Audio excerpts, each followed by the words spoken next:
مولا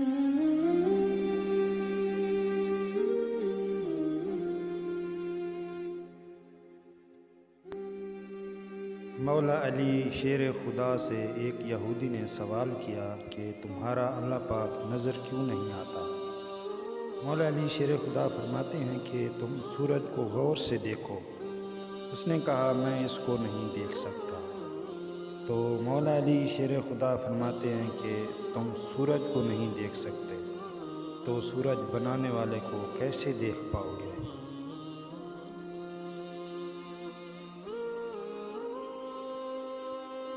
اگر کوئی تم کو صرف اپنی ضرورت کے وقت یاد کرتا ہے تو پریشان مت ہونا بلکہ فخر کرنا کہ اس کو اندھیروں میں روشنی کی ضرورت ہے اور وہ تم ہو۔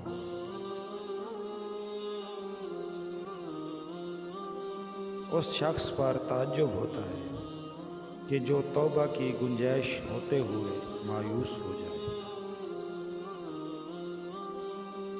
سورج کی کرنیں زمین پر پڑنے سے پہلے اٹھ جایا کرو کیونکہ اس وقت رزق تقسیم ہو رہا ہوتا ہے۔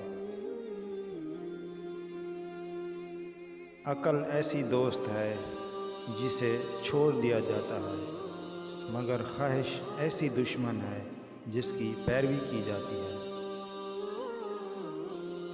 جانور میں خواہش اور فرشتے میں عقل ہوتی ہے، مگر انسان میں دونوں ہوتی ہیں۔ اگر وہ عقل دبا لے تو جانور، اگر خواہش کو دبا لے تو فرشتہ۔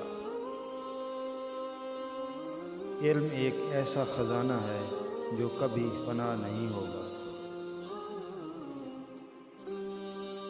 جو تمہارے مقدر میں ہے وہ تم تک پہنچ کر رہے گا۔ مصیبت کا مقابلہ صبر سے کرو اور نعمتوں کی حفاظت شکر سے کرو۔ جو شخص جہاد کرے اور جام شہادت نوش کرے اس شخص سے بلند مقام نہیں رکھتا جو گناہ پر قدرت رکھتا ہو لیکن اپنے دامن کو گناہ سے آلودہ نہ کرے۔ ہمیشہ سچے لوگوں سے دوستی رکھو کیونکہ وہ اچھے دنوں میں سرمایہ اور برے دنوں میں محافظ ہوتے ہیں۔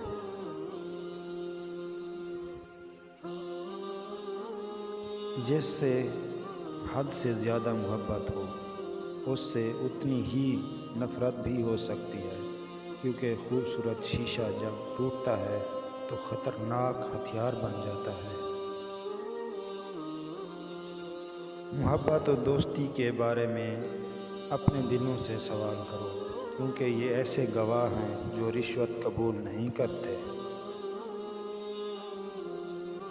جس شخص کا ظاہر و باطن ایک ہو اور اس کے قول و عمل میں مطابقت پائی جاتی ہو ایسا ہی شخص امانت ادا کرنے والا ہے اور اس کی عدالت ثابت ہے۔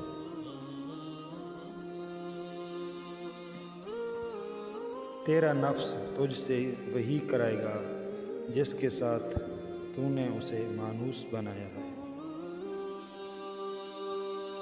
اخلاق وہ چیز ہے جس کی قیمت کچھ نہیں دینی پڑتی مگر اس سے ہر انسان خریدا جا سکتا ہے۔ اللہ حافظ۔